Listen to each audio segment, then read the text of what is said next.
Thank you for being here. This is the Brand Gravity Show, where we explore the intersection between branding and psychology. My name is Kaye Putnam. I'm the psychology-driven brand strategist and your host. Today's guest is Emma-Louise Parkes, who is an online business coach and strategist for ambitious entrepreneurs. I loved our conversation because we got into the nitty-gritty of how to customize the way that you're building your brand and your business to your unique energy.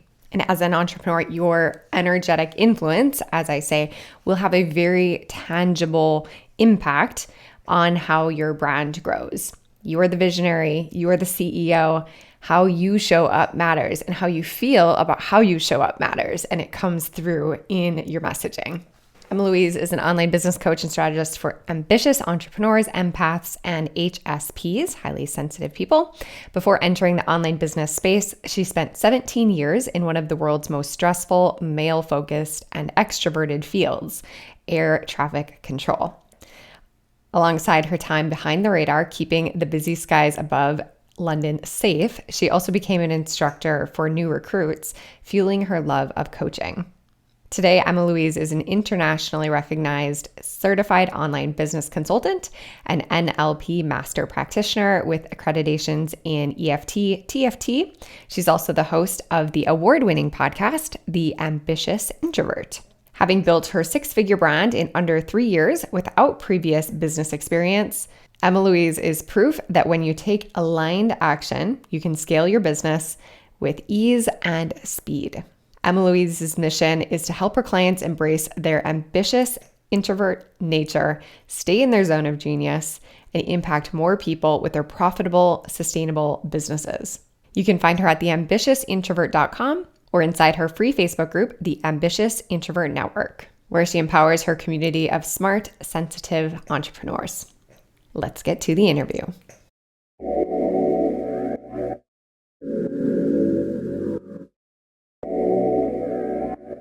Emma-Louise, thank you so much for being here on the Brand Gravity Show. For those who haven't had the pleasure of meeting you yet, can you give us a quick overview of your story to get us started?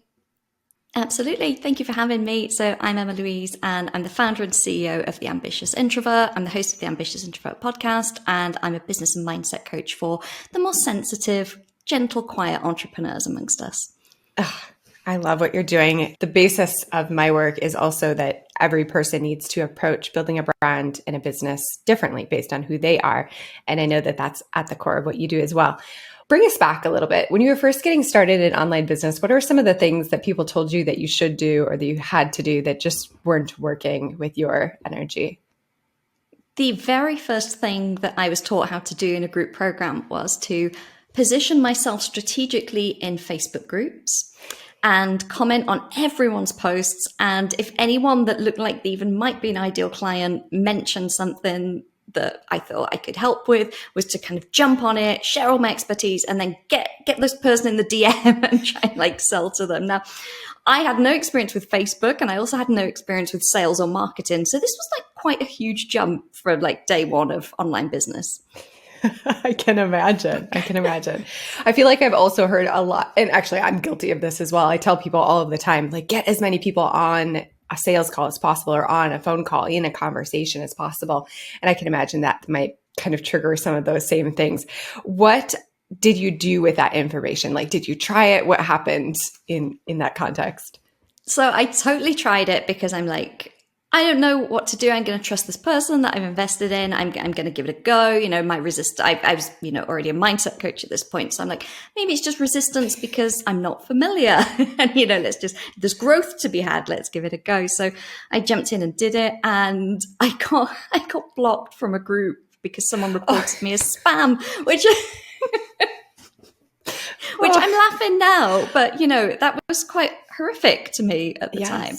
That was when I decided, no, this probably isn't the path that I want to go down. Yeah. How did you go about discovering how you could be visible in your brand, how you could grow your business in a way that felt good? It definitely took a lot of trial and error for me. Networking and referrals have always been a huge part of my business. So when I came online and I didn't have that network of people, that felt very different because it did feel like I just have to keep posting on social. But the longer I was around, the more connections I made. I was in a group program with some amazing women, and I started to realize, oh, this just works the same as offline. You know, I can still use that avenue, but still build up the brand presence. And what I decided quite early on after the Facebook debacle was that I was going to use Instagram, because I'd used Instagram previously in my personal life. So I felt a little bit more comfortable with it. It wasn't such a steep learning curve, and it felt more attraction marketing. It felt more, oh, I can, you know, show up and put myself out there and I'll connect with the right people rather than hunting them down. So for me, that was the step that I took to, you know, just help my nervous system go, oh, okay, I can do this. This is fine. And then I built out from there. And, you know, I use Facebook a lot now. I have my own group. I post in other groups, but it's in a very, very different way. 100%. I think one of the things I've been realizing with my students and my clients recently is that we need to cultivate a sense of safety. And you were kind of alluding to that just now with that nervous system, like taking care of your nervous system in this act of doing business. What does that look like for you right now? How do you cultivate a sense of safety while you're showing up in your business?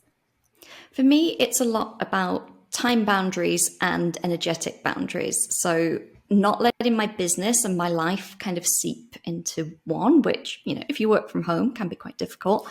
But it's knowing that when I'm showing up, like, where am I showing up and why am I showing up? I'm showing up here because I am in business mode, and I'm showing up here because I'm marketing something and promoting something. I'm connecting with a client, all of that, but making sure that I'm not taking that across into life with me, because otherwise, where do we stop? So one of the things I do, I'm going to show you this to make you laugh. I have two phones.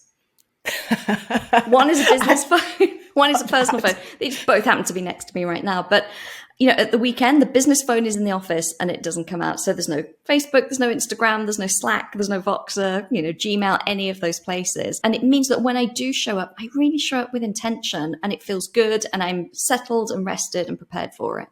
I have been very tempted to get a second phone, and I've been trying to actually find it like a dumb phone, one that doesn't have all of the apps, and that's been impossible, at least here in the US, for whatever reason. But I think that's absolutely brilliant. When you're working with your introvert clients, what are some of the situations that they most often find themselves in? Visibility is a big one. I think it doesn't come naturally to us as introverts to want to be visible. You know, for extroverts, it's like, yes, let me share everything on Facebook, or let me, you know, post this on stories. And it's just a natural extension of who they are. They're very external people, and they love to people. As me and my best friend always say, she's a huge extrovert. So she's like, oh, I love people in. And, you know, that whole connection piece, and maybe, you know, chatting with people in the DMs that you don't know and jumping on virtual coffees, like all of that is so fulfilling to her. She absolutely loves it. And a lot of my clients are like, no, this is like, I've done that and I'm just exhausted. So I think rather than a problem, it's just looking at it and thinking, what can we do that's going to energize us rather than drain us? Yeah, there are always going to be things in our business that we don't love to do, that we find tiring, that aren't as fun as, you know, staying in our zone of genius. But also not just molding ourselves into this really extroverted way of doing it, because it's just not sustainable. It feels like such a weight off of off of shoulders. I think I'm right in the middle of the spectrum. I have extroverted tendencies, but I also have a lot of introverted tendencies. And I can absolutely relate with that heaviness on the chest, like just that idea of, oh, you need to sell in the DMs, and you need to send voice messages to everybody, and you need to be so like, I don't know if it's just the proactive outreach that is so energetically heavy or what, but yeah, I can relate very, very much in that vein. Do you see patterns of how your clients prefer to show up, like marketing systems or techniques or strategies that seem to fit the introverted energy better? Yeah, so I've seen time and again, and it's not trendy, so people kind of roll their eyes and they're like, but email marketing works so well for introverts. And I think people are so like, oh, it's so like 2017 or whatever. But I'm like, no, emails are still huge. Emails are still, you know, big business. And it creates that connection, which I think feels safer and more personal for a lot of introverts. And also I know for me, I send 3 emails a week to my list, which some people go, whoa, that's a lot, but it works for me. But I spend so much time on those emails. It feels like I'm writing to friends because it's not that kind of live urgency of social media. I can take time to do it when I feel like it. I find it really cathartic. And then, they get scheduled out and sent out. And I love that people respond. I love that people will be like, oh, I saw your email and it said this. And it just has a bit of a deeper, more intimate connection. So yeah, I totally still use social media and I have the podcast. But for me, if someone said like, what's the one way you can market as an introvert? I'm like, email. Yes. Email is magical. As you're speaking, I was reminded of another piece of advice that I've heard a lot, and it's the idea of sharing like everything that you're doing throughout the day, like say on Instagram stories. And to me, again, that feels like, like tight energy. Can you walk through the actual process of recognizing what is a mindset block versus what is maybe just not right for you as a human? It's a really tricky one, and it's definitely somewhere that I have been and questioned myself and a lot of my clients. But for me, it's recognizing, is there growth to be had here? Is there something that needs to happen for me to hit the next level? And when I'm resisting it, I love to do an exercise with clients, and I call it the 5 whys. So, maybe you're like, oh, I find it really hard to show up on Instagram. And I'm like, okay, why? And they go, oh, because I'm not very good at video. Why? Maybe I haven't really practiced it. Why? Oh, because it feels icky. Why? Because I don't want people looking at me. And then we're like, okay, so there we are. Now, the reason that you're finding Instagram hard is that you don't want people looking at you. So there's work to do there around visibility and worthiness. If it's just not aligned, someone is much more likely to go, I just hate posting pictures. I'd rather write really long things, and they could easily just hop on over to Facebook and get going straight away. It's generally where there's a big resistance to multiple things, or if there's a huge resistance and we go through the whys and it's like, oh, there's the core belief. I love that exercise. Super powerful. We're going to get right back to the interview. For the next few seconds, I'm going to share with you my Brand Clarity Collective and how it can help you grow your income and impact. If you're an entrepreneur who feels stuck or uncertain about what makes your brand stand out, then this is for you. The Brand Clarity Collective is a mastermind multiplied by mentorship. It's part online curriculum, part digital mastermind, and it's designed to help you get crystal clear brand clarity so you attract more perfect clients and grow your business. We have a thriving community of entrepreneurs who are all smart and driven. As a member of the collective, you get an all-access pass to all of my best branding courses, as well as access to our private community where you can connect with like-minded entrepreneurs and get feedback and support directly from me on our coaching calls. The Brand Clarity Collective is priced at just $297 per month, and after 6 months, you keep lifetime access to all of the courses. To learn more and to see if it's right for you, head over to my homepage at kayeputnam.com. There's a big section where you can click to learn more. I'll also include the link in the show notes wherever you are listening or watching. All right, let's get back. I'm diverting a little bit. I'm working on a framework in my mind, and I would love an introvert's take on one part of it.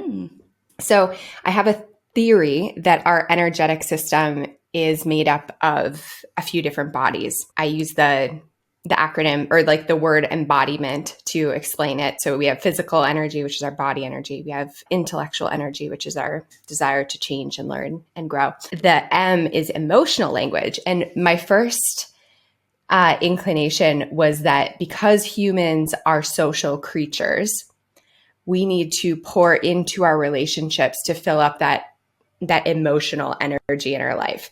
However, I was pointed out by a student of mine that actually drains them, that being in relationship drains them. Can you talk to me from the perspective of a introvert, how you fill up that like emotional connection energy in your life? Absolutely. And what you're saying is so true. There's a description of it like an extrovert wakes up in the morning and their cup is empty, and an introvert wakes up and their cup is full. And then every social interaction throughout the day, the extrovert like gathers more into their cup and the introvert is like slowly draining it. So if you are an introvert and you're thinking, okay, so I wake up and I'm fulfilled and I have all of the juice that I need to get through the day, it's not about limiting your interactions. It's about being really, really intentional. So, hey, if I know that I can have like 3 great conversations with people today, who would it be? Don't waste those 3 conversations on someone that is really going to drain you, or it's like not aligned to what you want to create, your highest good, what you're looking to achieve in your business. So it can mean saying no quite a lot, which can be very difficult for us sensitives, but having that intention is how I make sure it's filled up. It's like, am I spending enough time connecting with the people that make me feel good, the people that inspire me, the people that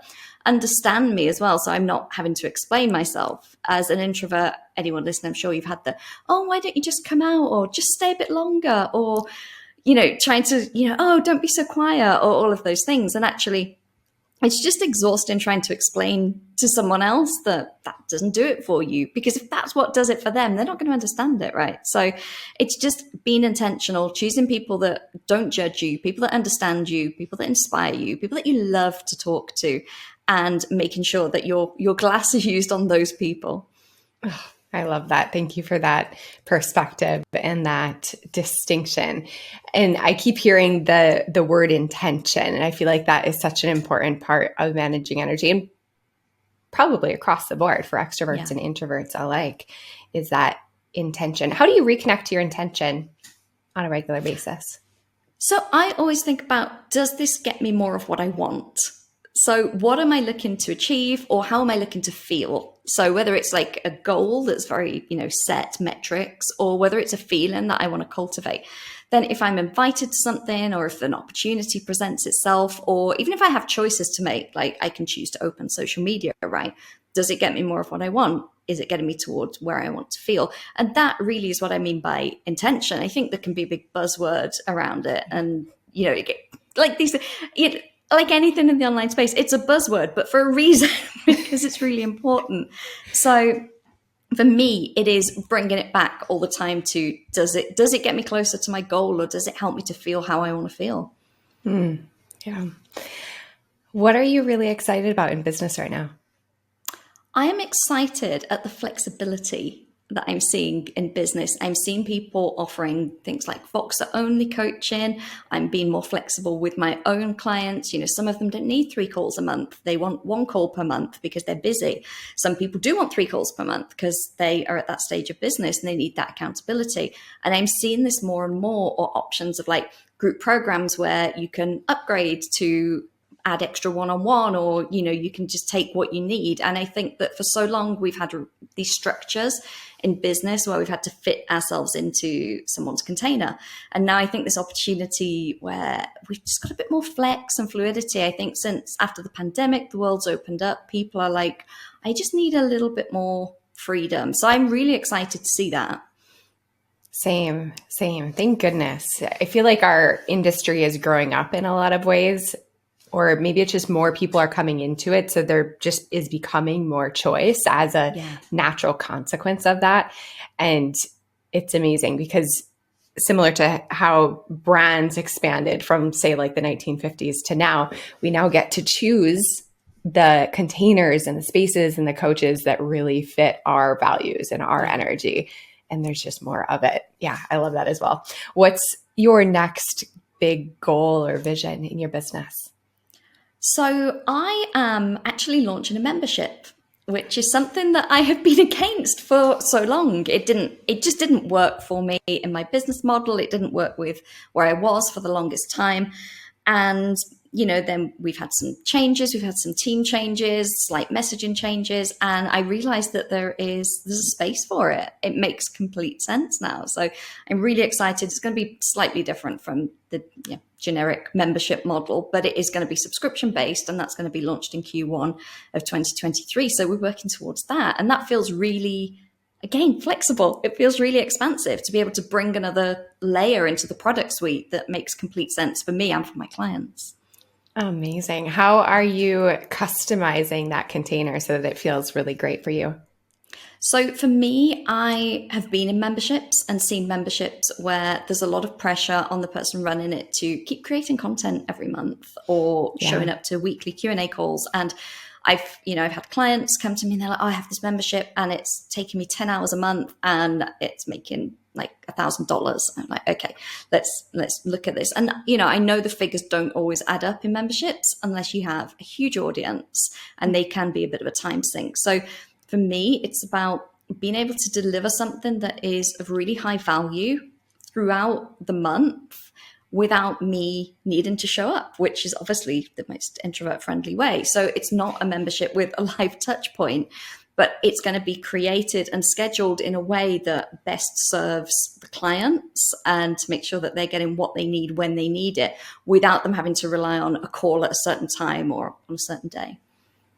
Amazing. I imagine that's going to feel really great for the students as well to not have a whole bunch of new places that they have to show up or times that they have to show up being introverts themselves, I imagine. Can you give us a little sneak peek of what's going to be in the membership for those whose interest is piqued and excited to learn more? Yeah, so it's not going to be business and it's not going to be business strategy at all. It is going to be purely mindset, energetics, and nervous system regulation. Nice. So all of the things that we need to support us with our business growth, but that people can find difficult to cultivate as a habit, or, it's very easy for our brains to say, oh, you don't have time, or that's just indulgent, you don't need to do it. So we're creating something that actually gives people everything they need to take away that decision fatigue. Like, here's your journal prompts and here's your mindset work for the week. And so, yeah, just delivered in a very calm, introvert-friendly way. No Facebook groups, no calls, none of that. But making sure that you have that structure so that you can, make sure that you're regulated. In what ways does structure contribute to feeling regulated? So much. I talk all the time about consistency. So much so that I tire myself talking about it. But it was the biggest game changer in my own business, because when I wasn't consistent, I would go all in on something for a few weeks, burn up all my energy, feel completely depleted, and then I couldn't face it. And then I would do nothing literally for months and then be like, right, I'm going to do it again now. And it's like getting that momentum again of like the boulder, like pushing the boulder along to get it started. So when I really committed, I worked with a coach and I was like, I have to be consistent. So that was all we focused on for about the first 3 or 4 months. And then things that used to feel really hard were suddenly just part of my daily routine. I built those neural pathways in my brain. I made those habits, connected everything together. And there was just no way I didn't get up and, post on Instagram or whatever the thing was, even though 3 or 4 months before I was like, oh, this is so hard. I was like, well, it wasn't hard. I was just telling myself it was hard, and it was hard because it was new and it was different and it felt uncomfortable. But then once we do cultivate those systems where it's like this is the business task and this is what we do, then it does become easier. And the more we do it, the more it regulates our nervous system, the more it's just not even a thing. It becomes like brushing our teeth, right? It's just standard self-care. Yeah. So that, I think consistency is one of the hugest things for introverts, because it means that your energy is kind of doing this rather than this. Mm-hmm. For those that are struggling with cultivating consistency, do you have some words of wisdom from the other side? I do. These are quite profound, but let's go there. You don't have to believe everything that you think. This is what I always say to my clients. So your brain will say something like, you don't have time to go for a walk today, or, oh, meditating, let's not bother, we'll do it tomorrow. All of those things will come up for you. Or, you really should stop scrolling social media because it's 9:30 and, you're going to not get good sleep. Your brain will tell you all of these things to try and keep you safe, and because that's what you've always done, and it's trying to keep you in, your current habits. And it's learning to ignore it. That is the hardest thing, but that is the key to consistency, because once you decide to go, thanks very much, brain, but do you know what? I'm going to give this a go. And the more you do it, your brain sees like, oh, it is safe, actually. It's fine. This person, is doing this and nothing bad is happening. So we can allow that to continue. And that, this is the whole kind of thing we're going through with neural pathways, with our subconscious, with our energy, with everything when we're trying to create a new habit. So when people say like, oh, I find it really hard to go to the gym, of course you do. Like, you're a human and you've got all of these different forces acting upon you. But if you can learn that you are more than that, you can override that, and you don't have to believe every thought that you think, and you can decide to do it anyway when your brain's going, no, don't bother. That's the key to getting that consistency. Yes, I want to underline something you just said. We prove to ourselves that taking an action is safe. And in fact, the lion isn't going to jump out and eat us by continuing to do those like baby steps, those daily actions. It just feels good in the body. Permission given to everyone. It's like you can take the smallest action. Yes. And you can decide, you get to decide, like the higher self gets to decide if the thoughts that you're thinking are actually useful and are actually contributing to the intention, to what you want to get out of the thing that you're doing. I love that advice so much. What are some of your current daily habits? What does that look like? So I've just ramped up to twice daily meditation. Oh, wow. I've meditated every evening for well over 6 months now. So that is a habit. I don't even think about it. I've just added in a morning one. That is becoming more challenging because, of course, my brain's like, no, you want to get up and open the laptop or go make a coffee. And I'm like, nope. So I'm going through this myself now. And, it's just that reminder, like just because you've kind of nailed something in one sense, it can still be difficult to add something in another. So that is one of mine. I'm also doing daily EFT, which I am an EFT practitioner, but it's something that I love to do and I really rate. So that is one of my daily habits. And a new daily habit is no caffeine after midday. Ooh, yes. Yeah. That one's hard. Yeah. That one's because I could literally drink coffee all day, but it's a hard stop at midday now. So those are my current nervous system regulation. Like, let's implement this for my highest good.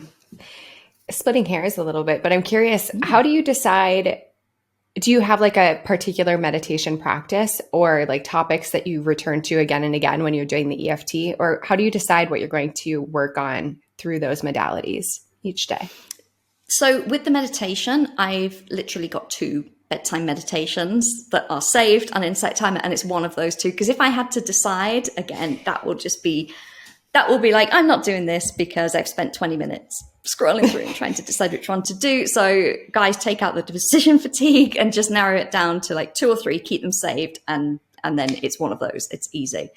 EFT, I kind of go more with my gut. I go a bit more with like what's going on in business, what am I working towards, how am I feeling at the moment, and then I generally just type into YouTube a word that resonates, an EFT, and then I don't overthink it. If one comes up, I'm like, I'll just do that one. I love that.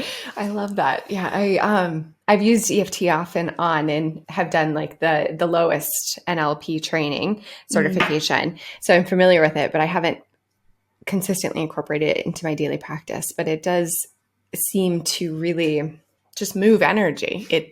It helps you release the energy that is kind of getting stuck in certain places. What benefit do you see from your EFT practice? I feel it, like you say, the stagnant energy, and like as soon as I've done it, I feel different. If I do EFT with clients one-on-one as well, it's really great because I'll write them obviously a personalized script for whatever they're dealing with. Maybe it's raising their prices. And then I tap it through with them. And afterwards, I'm like, I'm going to raise my prices.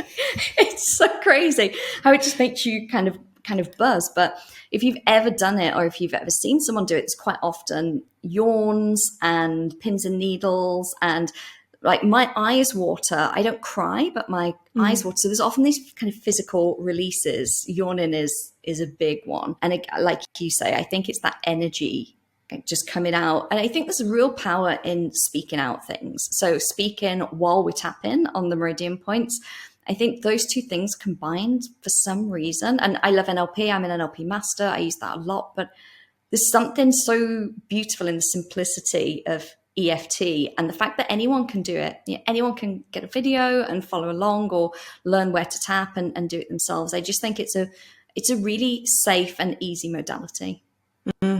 Yeah, simple to learn, simple to do, but massively beneficial.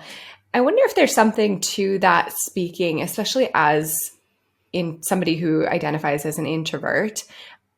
So often we don't hear our own voice, or so much like of that is internal or in our own heads, I feel like, or at least that's my personal experience, that speaking those words and those feelings really does feel like it amps up the potency of that practice, because it's not something that I'm doing all of the time. Yeah, just curious. I wonder if that's an element of that, but I'm sure it's powerful for everybody that does it as well.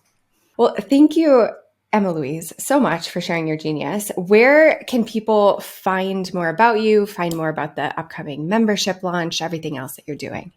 So probably the best place to connect with me is on the podcast, the Ambitious Introvert podcast. If not, I'm also on Instagram at the Ambitious Introvert, and also my Facebook group, the Ambitious Introvert Network. Amazing. Thank you. Thank you for taking the time and for being here. I appreciate you endlessly. Thank you. Thank you. Thank you so much for listening today. Be sure that you check out Emma-Louise's amazing podcast, The Ambitious Introvert, here on whatever podcast listening platform you prefer. And if you haven't yet, please subscribe and rate and review the Brand Gravity Show. I appreciate you so much for all of the kind words and incredible reviews y'all have shared so far. If you're looking more about that energetic embodiment framework that I started to share on today's episode, you can learn more about how to incorporate that into your life and in your business when you join me in the Brand Clarity Collective. The Brand Clarity Collective is my half mastermind, half mentorship program where on one side of the house, you get connected with like-minded entrepreneurs who are all building personality-driven brands. And then on the other side of the house, you get an all-access pass to all of my best curriculum, including the E of the Clarity Code framework, which is energy. If you're looking for any of the links, you can find all of the show notes for all of our episodes over at kputnam.com/podcast. And while you're there, if you haven't yet, take my brand personality quiz. It's been taken over 200,000 times. It identifies your innate brand advantage and links you up with a bunch of free resources for your brand building journey. Thanks so much for listening. I will see you on the next episode.